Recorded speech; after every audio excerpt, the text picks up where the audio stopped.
l'a abordé, mais très rapidement aussi il est passé sur l'intégration. C'est-à-dire que vous voyez bien qu'on ne voit pas forcément ici, mais on l'a vu sur les documents, la coupe sur la rue du Havre est telle qu'elle s'harmonise et qu'elle s'intègre justement de part et d'autre sur la rue du Havre, d'une part où on a en fait un fêtage qui est beaucoup plus bas que sur la route de Bondy où on a les éléments les plus élevés du bâtiment de manière à s'associer évidemment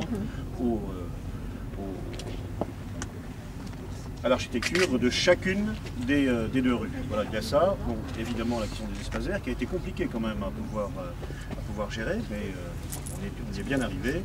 Cette idée aussi qui était dans le cahier des charges une préoccupation importante de la ville et sur laquelle le Conseil général nous a suivis et nous en remercions, c'est l'ouverture évidemment au public, donc au quartier, à la fois par les installations sportives qui vont, vous le voyez bien, sont en matière de surface bien généreuses, qui vont remplacer avantageusement notre vieux gymnase et la cour qui est là.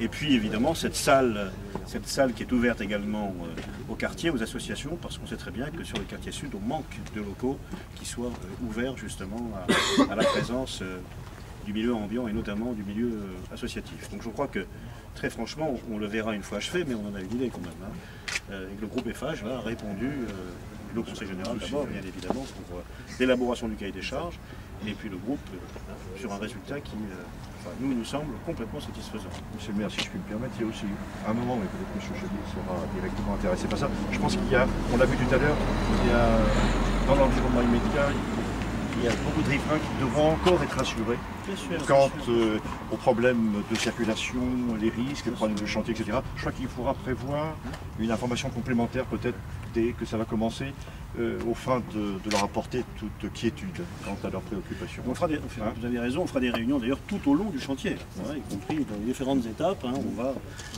avoir un contact avec la population, il est prévu via le conseil de quartier, via le conseil général qui fera aussi ses réunions de manière à ce qu'on avance. Et puis une dernière contrainte, effectivement Mathieu, c'est pas simple d'intégrer à la fois au quartier avec toutes les données, quand même on avait plusieurs exigences de ce point de vue, et puis aussi parce qu'on ne le voit pas là, mais le contour là c'est évidemment le groupe scolaire.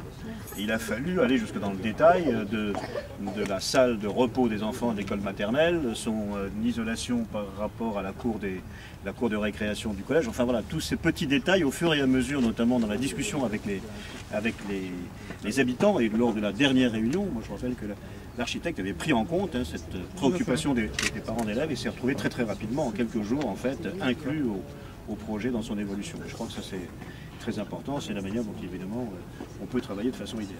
Deux choses peut-être pour finir par rapport à la problématique des riverains. Il y a sur la question des travaux. Bon, évidemment que des travaux ça génère des nuisances. Ça c'est indéniable, indubitable, incontournable. Après, la configuration du site et ses multiples accès possibles, rue de Bondy, rue du Havre, sachant qu'une fois que les choses seront rasées, ça donne beaucoup de perspectives qui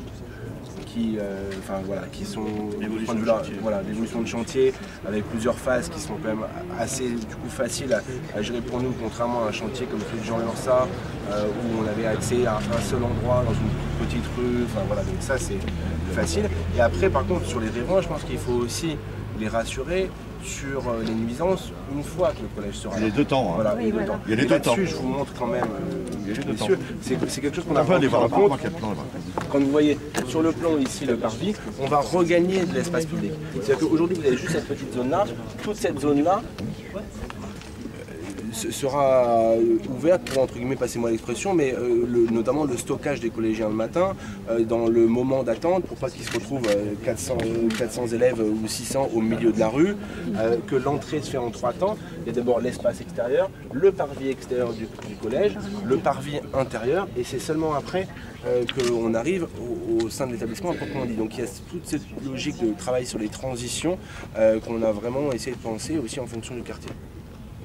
Et puis vous savez, nous avons une préoccupation commune, monsieur le conseiller général, c'est celle du développement du petit commerce. Je peux vous dire que le boulanger Ketocon est enchanté. Merci de souligner, monsieur le maire.